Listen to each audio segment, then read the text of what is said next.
Om Ajnanatimidandasya Jnananjana Shalakaya Chakshurun Militam Dhena Tasmai Shri Gurave Namah. I first offer my respects to my spiritual master, His Divine Grace A.C. Bhaktivedanta Swami Prabhupada, who brought the process of devotional service, which features, as I've been explaining, the chanting of this mantra.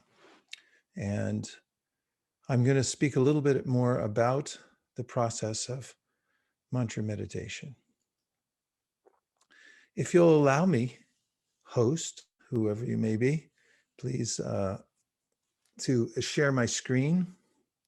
I'm going to show a few slides. Thank you.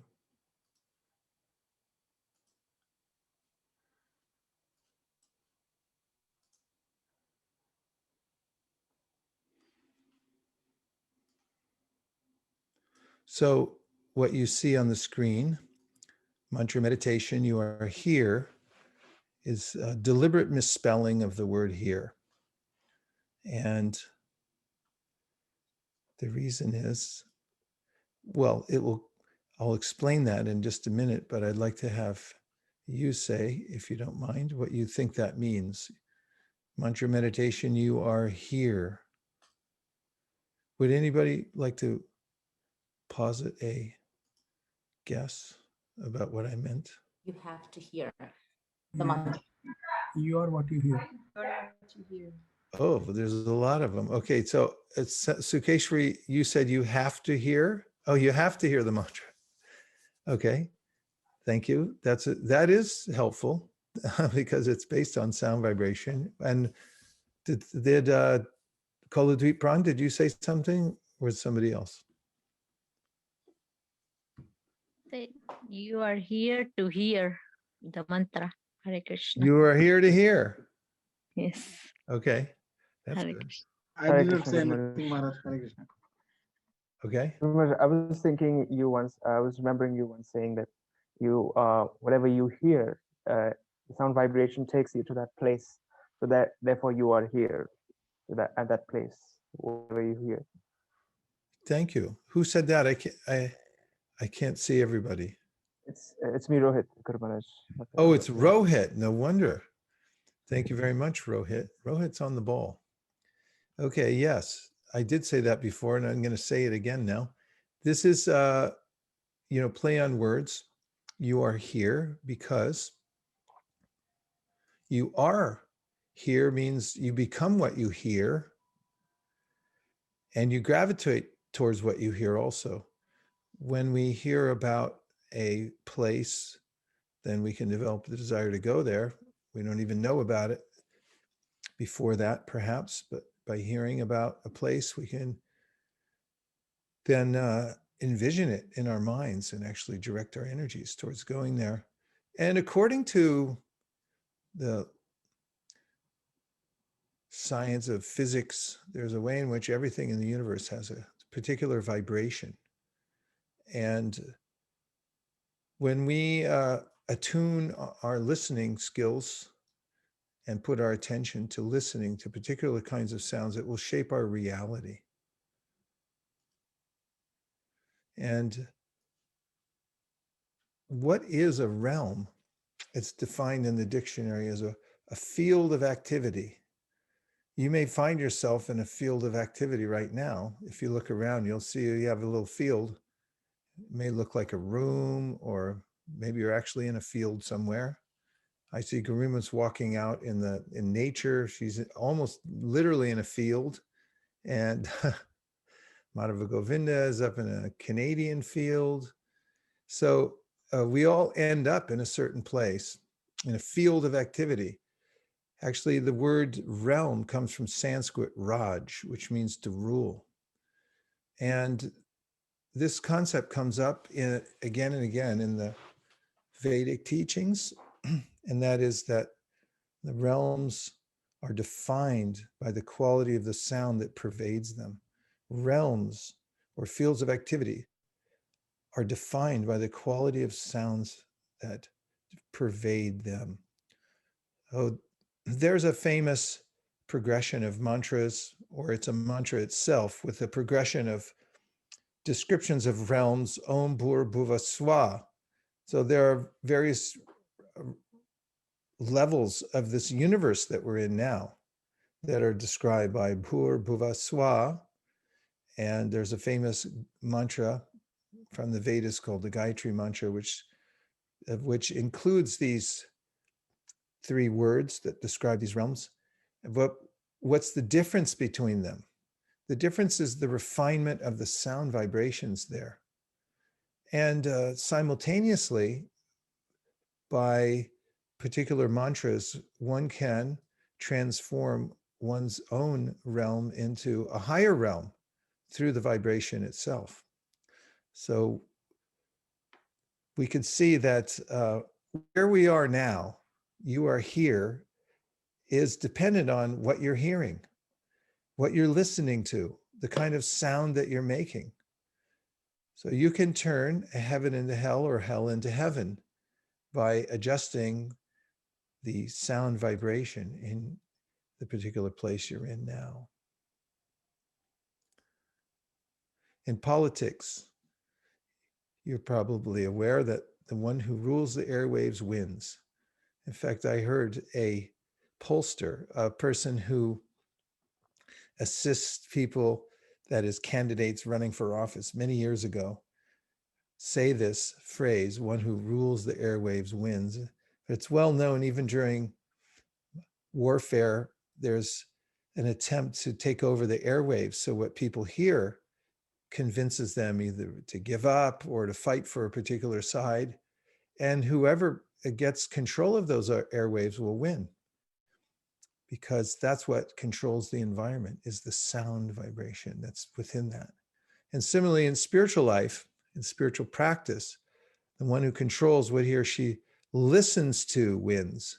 This is the main focal point for, or the locus of control that we have in our life, is determining what we listen to. So when we learn about sound and the qualities of different kinds of sounds and the effects that they have on us, and we learn control and discipline in our life so that we can listen to sounds that will take us to where we want to go and transform us into what we want to be, then we advance in spiritual life. So I just made this sentence parallel with the previous one. Just as in warfare, you win by controlling the airwaves, so similarly in your own spiritual practice in your life, you'll win the fight over the distractions that come from the mind and senses and from the rest of the world by winning control over the sound. And when you adjust that, you'll adjust everything else in your life. Sound is creative, and it will create your environment, and it will take you to a particular realm according to this kind of sound vibration that you're listening to. Now, before I go to the next few slides, I just have a round of reflections of anything that you heard so far that seemed useful to you or that resonated. You can just unmute and talk about it, and it'll help to expand the conversation. Hare Krishna, Guru Maharaj. Dandavat Pranam. Hey, is that Godruma Prana? Yes, Guru Maharaj. The stalwart from New York? Just trying, Guru Maharaj. It's good to see you. I was still thinking about that you are here point you made, Guru Maharaj. I was thinking that in a mall, in a shopping mall, there's like a big map of the floor, and there's so many things going on, but they show you where you're situated. And I was thinking that this material world is also like a big, crazy mall. And when we hear, we sort of get oriented and we're informed that you are here when we hear. So I just wanted to share that. I like that. That's another point also. In the practice that Lord Chaitanya, or as I mentioned before, Chaitanya Mahaprabhu passed on, the teachings that he passed on involve starting with what's called Sambandha Gyan. It's a very beautiful word. It means our relationship with this world, our relationship with our original divine source. And when we hear about that, we get an understanding of where we actually are.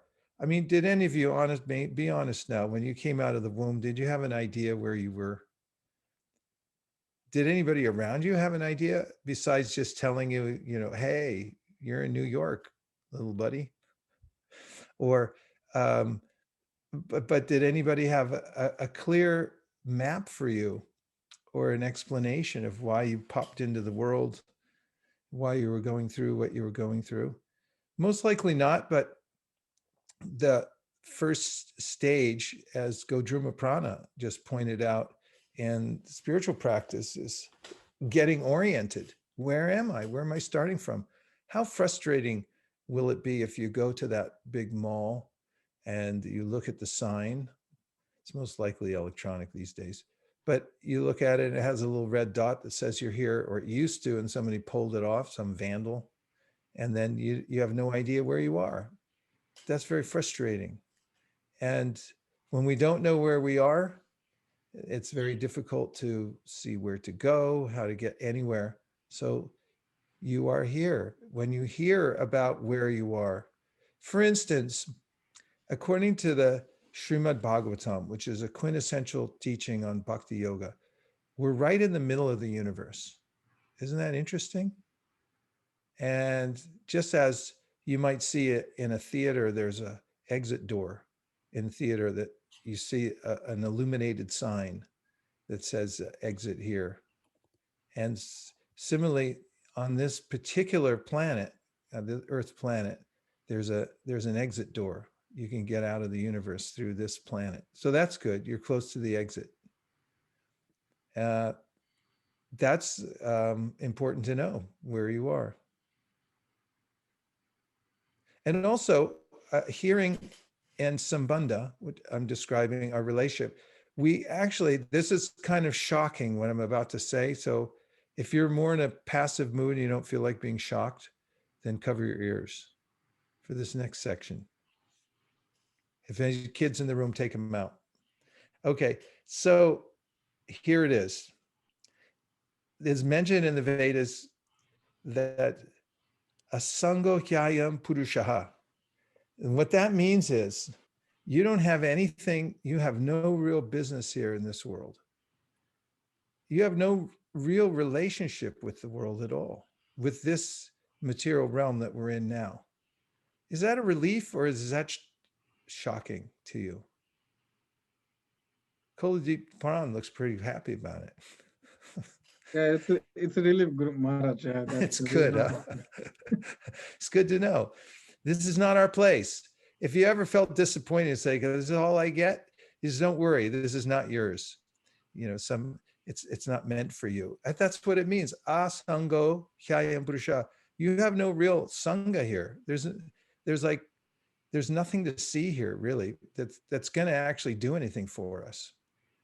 And so we don't have a relationship here. We have a relationship elsewhere, and we can understand that by hearing as sambandha. I mean, just hearing about it is a little bit of a relief, because if I invested everything I have in this world and then I have the sense that it's going to crumble, it's very unsettling, actually. But if I have an idea, in fact, we used to do a play, a little skit. It was called I Put My Money in the Wrong Bank Account. It was about a guy who keeps going and making deposits, and then at the end of the skit, he goes to withdraw it all, and it turns out he's been using the wrong number and he put it in the wrong bank account and he didn't have anything. And it's a parallel to the investment I make in this world, and then it all gets yanked away, and it turns out you put your money in the wrong bank account. So really hearing about our relationship with the world and where to actually make your investment is part of yoga, sambandha. Oh goodness, I've been going on with these monologues. Let's see what other reflections there are. Look, it's Priya Kishori. Okay, go ahead. And I think somebody else spoke up too, so we'll find out who they were in just a minute. Go ahead, Priya. So when you speak of you are here, HEAR, and the power of sound vibration, as a younger person, it was hard to believe that it has that much power, but until you once demonstrated it with a tuning fork, and you kind of showed us in physical reality how sound can actually influence that object and the frequency at which it was vibrating. And that was really telling of how powerful sound vibration is, even on the physical realm. Oh, thanks for remembering that. I was just thinking about that the other day. Actually, I purchased 2 tuning forks not so long ago from a science shop. They're 2 aluminum forks that are mounted on balsa wood boxes, and it came with a little rubber mallet. I used to take them to Salesforce and other places to show people right before their ears what happens. So when you whack one of them with the mallet, it starts to vibrate at a certain pitch, and you can adjust the pitch also. And then the other tuning fork, which is adjoined, there are 2 boxes and you adjoin the boxes. When I grab onto the first tuning fork that I've just struck, thus suspending the vibration continues. Where? In the other tuning fork. It's a physical science, or a phenomena rather, called excitation. It means if a higher energy comes in, or an energy at all comes into another body, it changes the nature of that body. And if it resonates, which is another principle, if it resonates, then that means that you'll pick up the vibration and continue it. So yeah, this principle of excitation applies in mantra meditation, and that is, we're introducing a higher type of energy that brings us up to a higher level. It gets our vibration going at a higher level. And resonance is important because the mantra itself resonates with our Atma. Let me explain Atma for a minute. Atma can be described as our body, our mind, or our self, which is, wait for it, not material. It's non-material, it's spiritual. It's different from the body and the mind. The mind's subtle material energy. So the mantra specifically resonates with our higher nature, the Atma, at the level of self, spiritual self, which is who we are. We're conscious beings. And so when you repeat the mantra, then you'll become aware naturally of your higher self because of this principle of resonance. Thanks, Priya Kishori. Who else was it that was trying to get in on the reflections? I was Oh, yes, it was Shraddha Devidasi. Please go ahead. Bharat, Dandat Pranams, thank you so much for choosing such a fantastic topic today. I was thinking about the choice that Kekai made of listening to mantra for 2 hours or an hour, and the results were such a big disaster.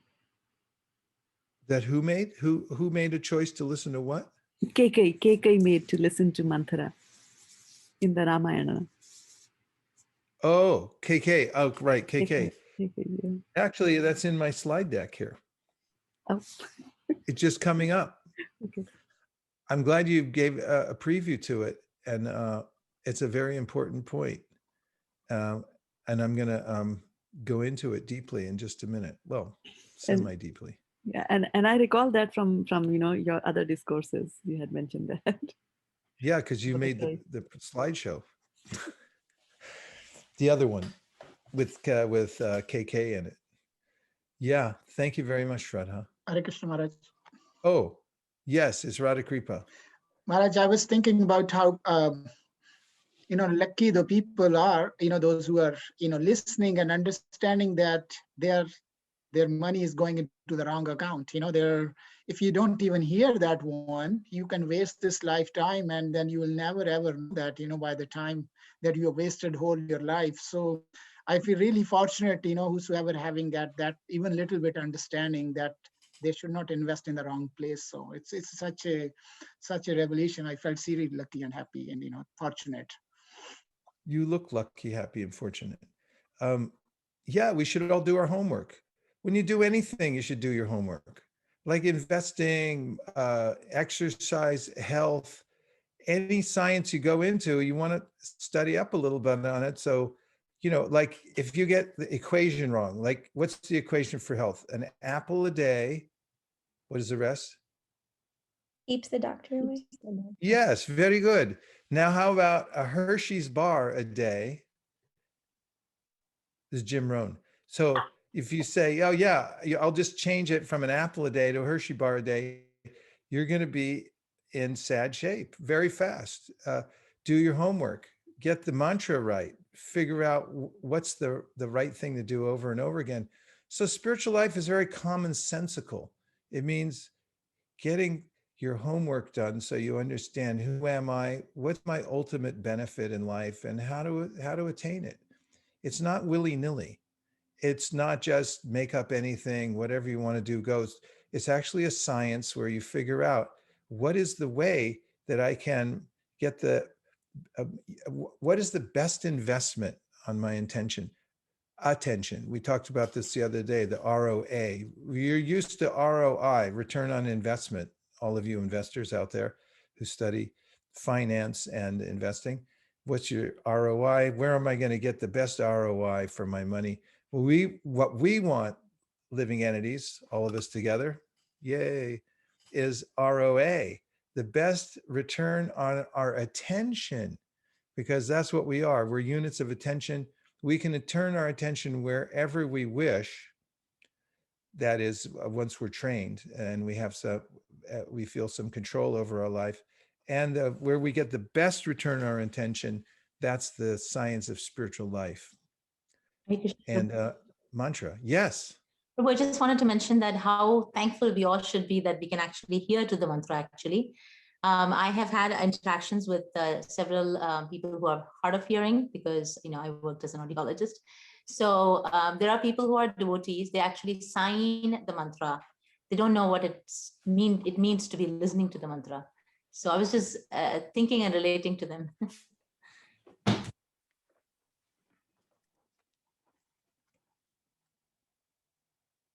Yes. This was given to me by a devotee who's deaf and dumb. And I took him out on book distribution for the first time in the UK. Wow. And he distributed more books than anybody. Nobody wanted to refuse him. Anyway, I got to meet him and his wonderful group of devotees who are deaf, and they communicate through sign language. Thank you, Shukeshri, for bringing that up. So determined are they that they translate the sound vibration into like Hare Krishna, Hare Krishna, Krishna Krishna, Hare Hare, Hare Rama, Hare Rama, Rama Rama, Hare Hare. Thank you, Prabhu. Okay, are you all ready for a couple more slides? Yes. Yeah? Yes. Niharika's into it. I'm going to go. Yes. Right.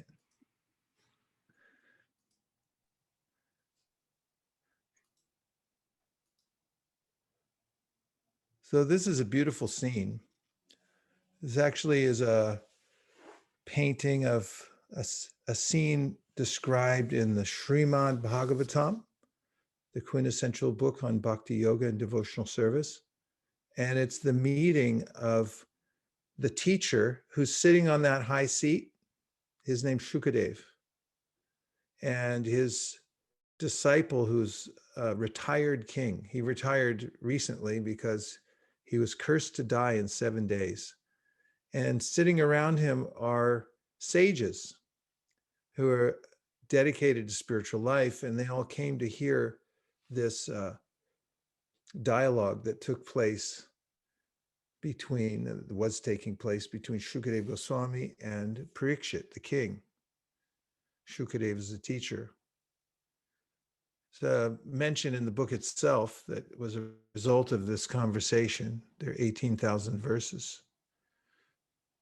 That's 3 kinds of people get benefited from such a conversation. That is the person who listens, the person who speaks, and everybody else in between who happens to hear any of the sound vibration. This is the primary means of advancing in spiritual life according to the teachings of bhakti. It's called shravanam, or hearing. And if you dedicate yourself to the process of hearing, even in the beginning, if it seems a bit boring to hear, if you keep practicing, you'll break through and you'll start hearing the beauty of it. If in the beginning you don't understand everything you're hearing, in the Bhagavad Gita, Krishna says, Maya sakta mana partha yogam yunjan marashaya asamshayam samagramam yata gyasasi tachtrinu. He says, tachtrinu, just continue hearing and you'll come to understand everything. Isn't that miraculous? It's amazing, and it's such a simple concept. But if you can get in front of the right sound vibration and hear, you'll become a great sage also. You'll become liberated. You'll come to enjoy inner happiness just by hearing. So this is the essence of spiritual life. So I like, if you'll notice in the painting, the expressions on the sages who are sitting around listening, can you note, what would you describe their expressions? How would you describe their expressions, would you say? Does anybody have any adjectives for that? Rapt attention, Maharaj. Rapt, that's a good word. It comes from rapturous. And Avantika, tell us the definition of rapturous or rapture, please. Rapture means a feeling of intense pleasure or joy. Give me a little more. Okay, How about rapt? okay, rapt means completely fascinated by what one is seeing or hearing. Yes, exactly. And Completely fascinated. Fascinated means you're connected to it. You're fastened to it. Keep going. there were some other definitions of indicating or characterized by a state of fascination, enraptured, filled with an intense and pleasurable emotion, having been carried away bodily or transported to heaven. Hey, transported to heaven. Thank you very much. So anything else anybody want to say about this painting? Whereas there are two listeners on the extreme left-hand side of the picture with white beards. One of them is a little taller, one is a little shorter. And the one who's shorter, he's so focused. If you look at his eyes, he's so focused. Yeah. Listening. So that's what you want to look like when you're leaning in for chanting or for hearing. In fact, there's a description of it in the Srimad Bhagavatam itself, that you lean into it. It's like you put your one shoulder down a little further than the other, sort of lean in. And actually, this is the technique mentioned in the very phrase Upanishad. I mentioned Upanishad earlier. Upanishad is a section of the ancient teachings that begin talking about who we really are. And the word itself means to sit up close. The idea is that you're so interested that you want to get right as close as you possibly can. You don't want to miss even half a syllable. You're so interested. And that's how important spiritual life is. It is a kind of affliction that I have when I'm bored. That, in fact, not just in spiritual life, but you take the idea of Thoreau going out into the nature for a little while. Does anybody read any Thoreau on Walden Pond, or any of the transcendentalists who wrote about their connection with nature? Anyone? He describes how there's this magical current running through nature. I mean, oftentimes now we're so distracted by electric light and other things that we don't see it. But when you actually get out and you feel that there's a universal force going on. Native Americans were oftentimes, you read in their writings and hear about their teachings, that they were so in tune with the various forces of nature. They would understand how personal they were and how complete they were, and actually worship different forces of nature. And so there's this Upanishad, going back to Upanishad, there's this power that one gets just by sitting up close and listening. And I was saying about being bored, even in nature or anything that's in our midst, there's never a dull moment. It's all actually amazing. But I can become afflicted and covered over with this idea that actually, I need some different kind of stimulation. In the meditative mindset, one can sit anywhere and feel appreciative of the environment. And Krishna speaks about this in the Bhagavad Gita, about the mystic enjoys life from within. Actually, is feeling happiness within. There's a kind of joy that's always there within the heart. So this can be awakened by hearing. Okay, I'm going back in. Is everyone okay? Anybody need to stretch or stand up for a minute? Halftime? Seventh inning stretch? Nothing? Okay. If you do, please feel free. Okay, here we go.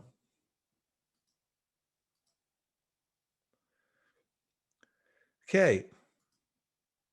Mantra is medicine. An interesting word, medicine, a compound used for the treatment or prevention of a disease. So think how important it is to have your medicine if you really need it. I mean, people, when they travel, they make sure they have their medicines with them so their health doesn't fail and so forth. It comes from this word med, which means to take appropriate measures. And mantra is a medicinal sound formula.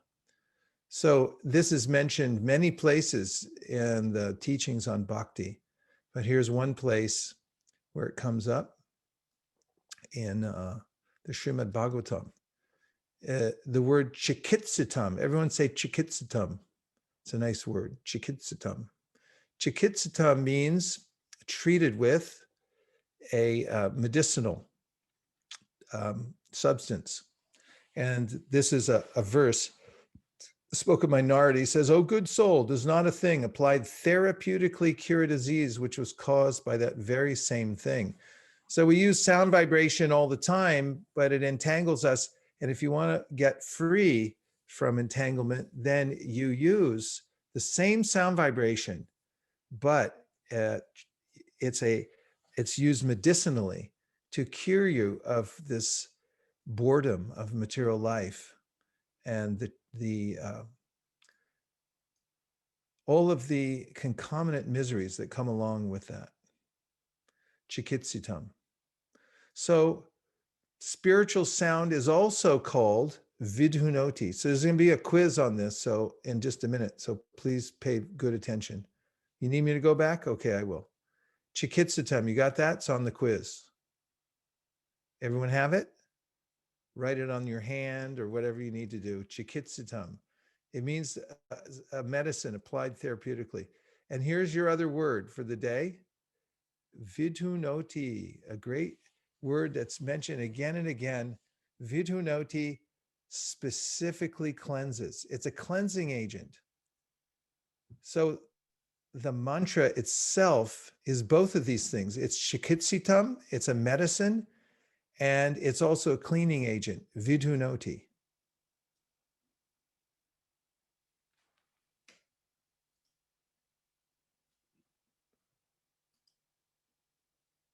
Don't say I didn't warn you, pop quiz. What is the cleaning agent, the word for that? Vidhunoti. Oh, you're right on top of it. You got it right away. Vidhunoti. So vidhunoti is a way of cleansing the heart. So if you've ever felt gunked up, by all the things you've seen, heard, been through in your life, and you just can't shake it, well, you need a vidunoti. You need a cleansing agent. It's the mantra. So have you ever felt ill, like the doshas in your body are out of place and you just couldn't get going in, you felt unhealthy, mentally, physically, spiritually? What do you Hare need then? Krishna, Vaisesika Maharaj. Yes? Hare Krishna. I wanted to share something actually. These slides were they were very graphic, and something happened with me today in line with those slides.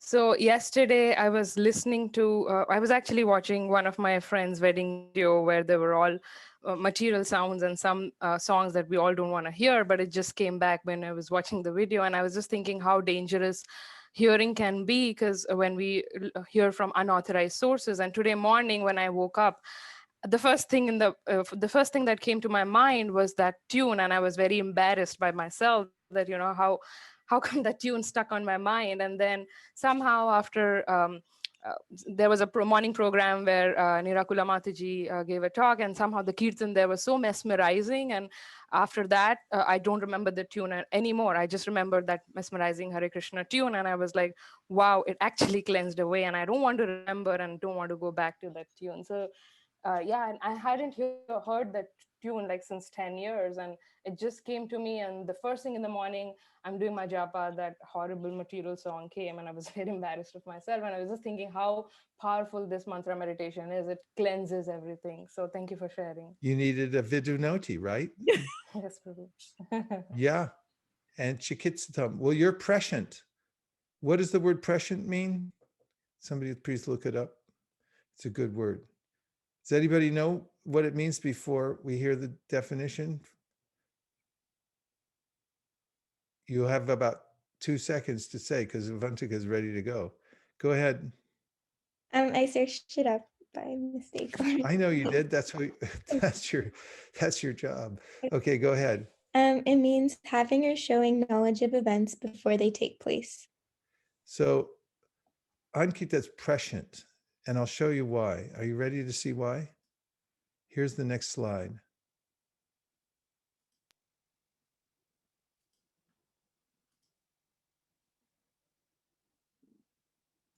Beware, everything that goes in stays in. And I think that Shraddha is also prescient, because she mentioned KK and the mantra effect, not the mantra effect, but the mantra. So first of all, the sound vibrations that go in our ear, they end up in our heart and our mind, and they stay there. They create impressions. So we have to be really careful. I can remember jingles from when I was a kid. You want me to sing a few? Sorry, can't help you. I know them, but I'm not going to sing them. But they're in there. And when I get around people from the same generation, we'll say a jingle and we'll all know what it is, because it goes in. And sound vibration is very powerful and has an effect on us. It records in there. So just be aware of that as yogis. If you're practicing yoga, one of the main point is be careful of what you're putting in, of what you let in. It's really important. People nowadays, there's a phenomenon called radicalization. People sit in front of a screen and they listen to fanatics talking about a particular subject, and they keep listening, and an ordinary person that was just minding his own beeswax turns into another fanatic just by hearing. It's a phenomenon. It's a real thing. And so that things that go in, they have their effect and they stay in there for a long time. The vidunoti will cleanse, but don't think I can put anything in, I'll just wipe it right back out again with the mantra, because we have to also help ourselves. Mantra. Who was Mantra? She was a servant in the palace of Kaikeyi, and who was the stepmother of Ram. And just to make a long story short, Kaikeyi was very happy that Ram her stepson was going to be enthroned as the king. But when Mantra began talking to her about how it was against her interest, within just a little while, Kaikeyi's mind changed. So this goes to this, she was radicalized actually by one person talking to her. So the mantra effect is real. And you have to be careful who you listen to. Organize your life so that you're around those who are high-minded and are making transcendental sound vibration. And then you'll naturally make progress in spiritual life. This is the guarantee given in the Srimad Bhagavatam. Where does it say that? It says, Satam prasangam mama virya samvido bhavanti hritkarna rasayana kata tajjoshanadashu apavarga vartmani shararatir bhaktir anukramishati. That's, for those of you who are keeping score at home, 325.25. And in this verse, described by Kapila Dev, that when you just situate yourself in good association, that is with those who are satam, they're serious about spiritual life, you're going to hear the transcendental vibration. And it's going to be very beautiful, and it will transform you. How transformative is it? It takes you away from the process of birth and death. That's the ultimate transformative process. And not only that, it puts you solidly, step by step, on the process, on the path of spiritual advancement. That's what the last word means. Anukramishati means step by step, you'll make advancement in devotional service. So I have a few more slides. Can you handle it? Okay. Everyone okay in Atlanta? I know it's late at night. Yes, Guru Maharaj. Okay. But I deeply appreciate your hair, even though you're past your bedtime. Okay.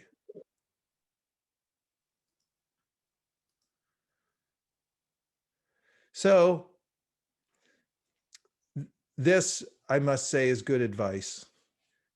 Even though I made this sentence up myself, it's in line with the Vedic teachings. If you don't like what you're being subjected to, change the subject. Change the channel, change the subject. Don't subject yourself to sound vibration that rots your brain, that makes you crazy, that radicalizes you, that makes you distracted. Change the channel, change the subject. That's your job as a yogi, is to change the subject if you don't like what you're being subjected to. And you should realize that you don't have to be subjected to anything you don't want to be. And your choice is to change the vibration, change the subject. And sometimes it takes a little while, it's incremental, but work in that direction and you're going to have all perfection in life. This is when you take on mantra and the life of mantra, not mantra, but mantra, you get what's called perfective sound. Yes, it's a real word. Perfective sound means it takes you towards perfection. So when you do the mantra, you get the vidunoti and chikitsatam, and it clears the mist of ignorance by this mantra meditation. And so here's what you'll discover. Just a few of the benefits you're going to get from doing this. First of all, that you're amazing. You are something that is indescribably amazing. And you may be enamored of various people or things in your life, or I just say, have an idea that you need something to be happy, but the best thing you have is you. And that means that you're not your body or your mind, but you're a part and parcel of the original conscious divine source. You have the same quality as that divine source has. You are amazing in all ways, indescribably amazing. And best of all, you were born to sparkle. I saw that on a sign at Govinda Priya's house in Sacramento, and I took it on my notepad. I like that one. You were born to sparkle. And that's what we're born to do, is to sparkle. And so start sparkling, everybody. Chant your mantra, get clean, clean your mind, and sparkle. Be happy. Don't be bored. Getting started with mantra meditation. Here's how to get started. First of all, become aware that you're a unit of awareness. You can make choices. Become aware of your own awareness. This is important because oftentimes we're just focused on the external aspect of our life and think, I am an engineer. I am a fireman. I am a policewoman. I am a whatever, that these are just temporary designations. Become aware that you're a unit of awareness, you're conscious energy. You have nothing to do with the body and mind. How does that make you feel, Tadiya Seva, Prabhu? You're not your mind, but look, he's happy. You know, I'll just say a few words about this, how happy you become so quickly. And that is that, you know, sometimes when we go out to sell books on and meet people, we distribute books. It's been a preoccupation of mine in part of my life, major part. And one of the ways I found of interacting people that is instantly effective is to tell them that tell people they look spiritual.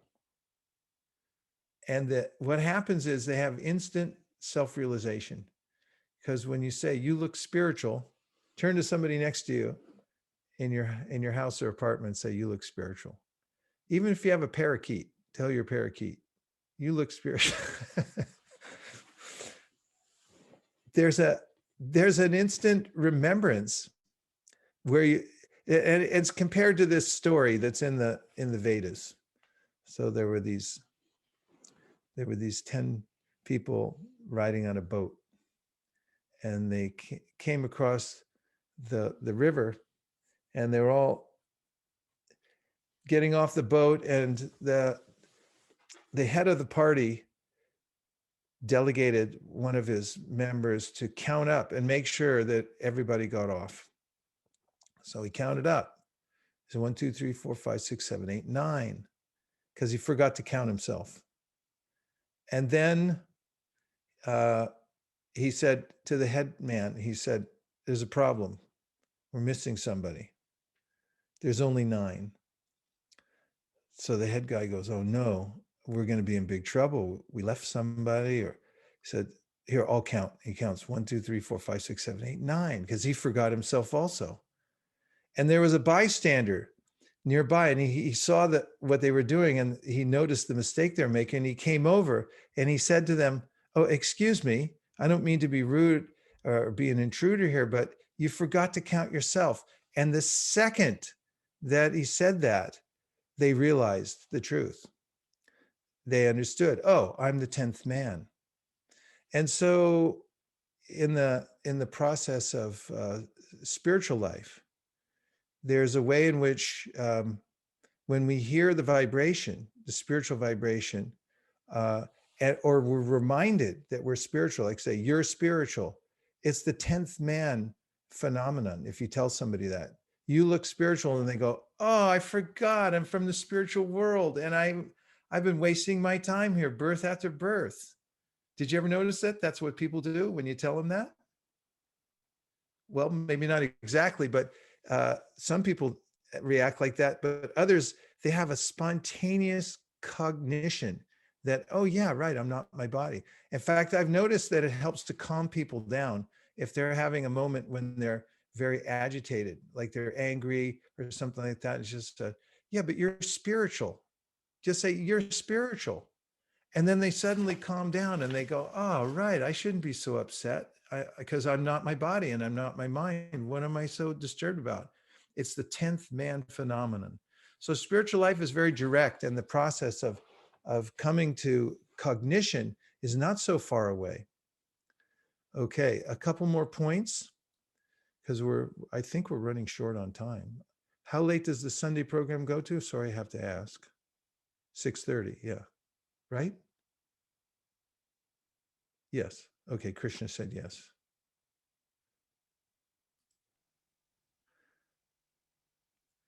Here we go. Now,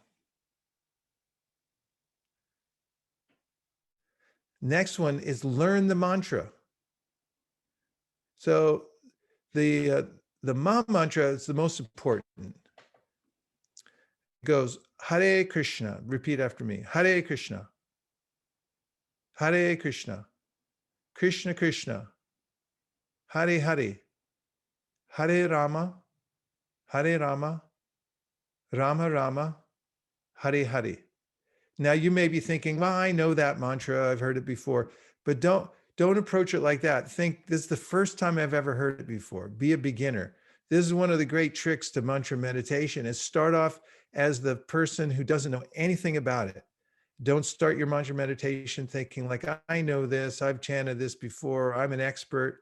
All those mentalities will slow you down in your mantra meditation. Pretend that you're just hearing it for the very first time. So learn the mantra and get some chanting beads. I recommend some beads. These ones have 108. Here, I'm coming back.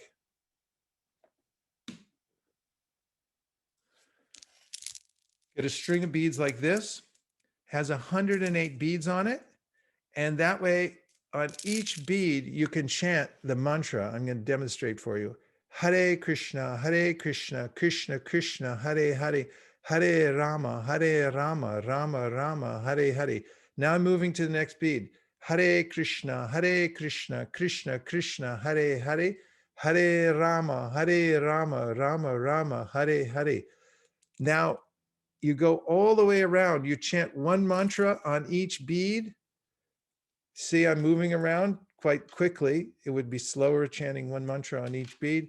And I come all the way around to this bead that's protruding. This is the head bead or the Krishna bead. So we stop there. And once you go all the way around, that's 108 mantras. And that's called one round. Everyone say one round. Then you turn around and you go back the other way. And if I go all the way back the other way, chanting one mantra on each bead, how many rounds do I have? Dos, 2. Okay, so you can count how many you do every day. And if you stick to a particular number, don't go below that, you'll notice that you start advancing in spiritual life because you take control of the sound vibration in your life. And when you do that, everything else will adjust, will self-adjust in your life. Okay, I'm coming to the last couple points for you here.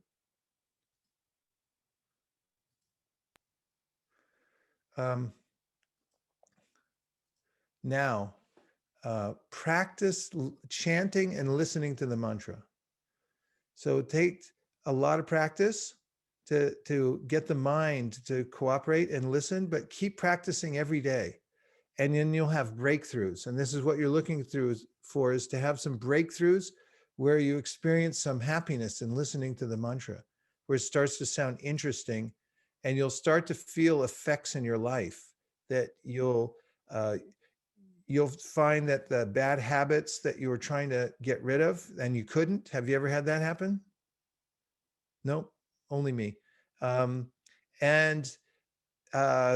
You'll have moments of inspiration because of the mantra when you're chanting and even after you chant. And also you'll be a friendlier person. People will say, why are you so friendly? You were never friendly before. Now you're very friendly. He's like, because I'm chanting my mantra every day. These effects come to those who chant the mantra. So the process of bhakti is very much centered around sound vibration, and you can transform your life starting now by choosing the sound vibration that is most beneficial for you as a spiritual being. And the best of all sound vibrations, in other words, that which is recommended most throughout all the teachings in the ancient wisdom literatures, is this Maha Mantra or the Hare Krishna mantra. And if you do that, doesn't matter where you are, you're going to transform your life. And by the way, you're going to influence a lot of other people around you. What'll happen, and when you start chanting, at first they may say, you know, like, what are you doing that bothersome thing for? Why are you wasting your time? What's that thing on your hand? Did you break your hand? Why are you walking around and chanting? Are you spreading herbs around here or something like this, shaking? They don't know what it is. But after a while, and they'll notice your good qualities from chanting, they'll come over and they'll say, all right, what are you doing? Tell me how to do it. I want to know too.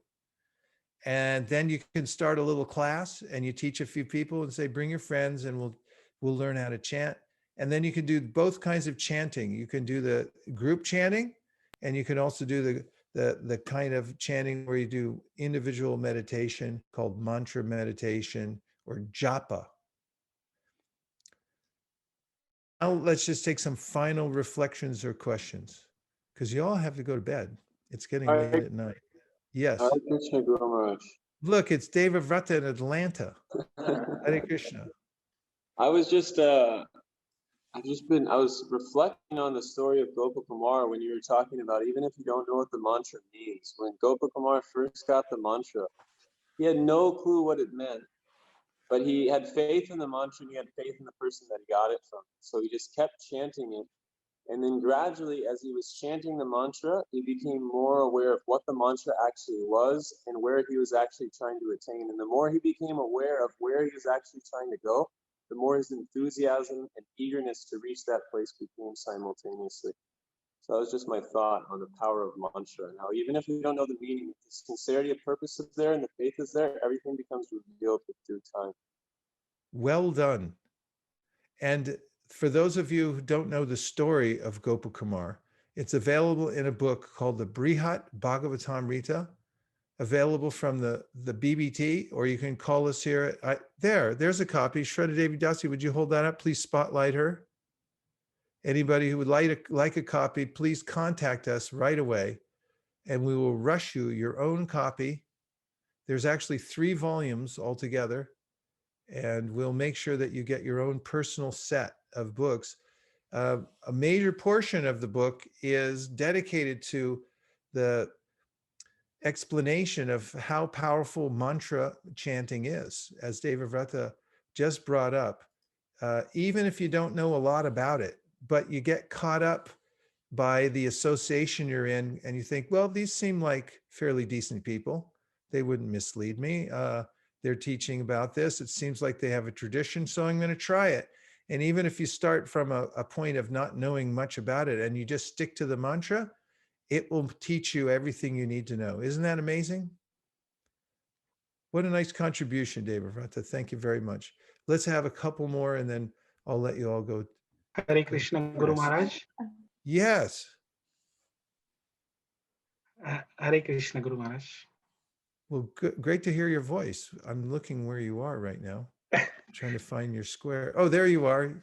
You guys, how are things out there on the East Coast, on the Eastern Seaboard? Yeah, it was snowing today afternoon for some time, and then it went off, and we are all good, and it's wonderful here. Thank you so much for giving me association of His Grace Lokadyaksha Prabhuji and Vidarbha Mataji. So I just remembered one thing that when you said about it, a couple of days ago, Lokadyaksha Prabhu was, and daily we have some session at 7:30 where he takes it for many of the East Coast people and even in India. So he mentioned about, he talked about that Nainam Chiddanti Shastrani Nainam Dahati Pavaka, verse. And, it was a very great thing to understand that soul cannot be touched by anything other than sound. And when he said that, did you observe that what, there are 5 senses of, human being, and one of them is missing in this particular verse. And we were trying to find out, and we realized that sound is the one that is not there. That means only sound can touch the soul. Rest, everything cannot touch. And, that was a great learning for me and definitely like a realization that, I can change my soul. I can, improvise myself through the sound, and naturally the Hare Krishna Mahamantra is the only and only source of it. Hari Bol. Well done, Yogesh. 10 points for that one. That was definitely a highly usable concept you just passed on to us from Loka Prabhu. Thank you so much. Keep up the great work. Thank you. Hari Bol. Okay. Well, we've come to unless there was oh, I know, I wanted to ask Balaram Prabhu to just give us a summary. Anything that you remember from the class tonight, try to give us in any kind of a send-off. What are some of the points in progression? I think the main points, we started off with where we are in this material world and what hearing means, what the sound vibration means to us as living beings. And we talked about the power of sound and how it can, it holds the environment. It can transform an environment. And we talked about what the spiritual sound, the Hare Krishna Maha Mantra, can do, how it's a treatment. It's a treatment to our disease that we are in the material world, and it cleanses away all other things here. And then we topped it off at the end. We continued talking about the Maha Mantra and the process of chanting the Maha Mantra with attention and with beads and all that. And we ended with some really nice reflections of devotees experiencing this process in action and seeing the power of the sound vibration of the Maha Mantra. And I think it was really nice to just get a recap of what mantra meditation means and what we are doing every day, chanting the holy name. Bravo, Balaram. If anybody ever needs to remember what just happened, just ask Balaram. He pays attention and he catches it. Thank you. I'm impressed. Thank you very much, everybody, for joining for today's Sunday, and it's our Sunday program here at ISKCON of Silicon Valley.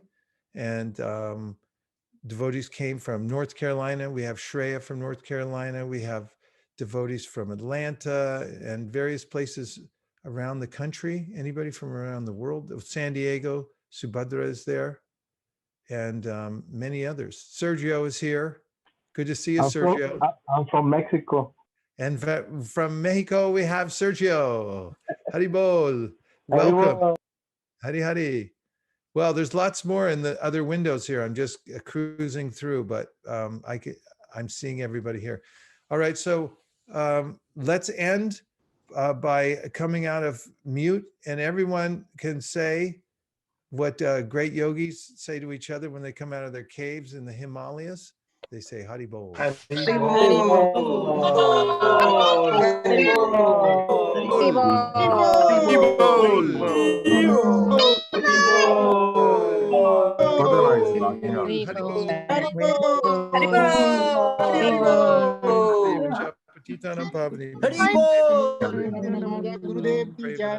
Hare Krishna. Armarman, Nachari Armarman, Nachari Armarman, Nachari Armarman, hey, Nachari Armarman, Nachari Armarman, Nachari Armarman, Nachari Armarman.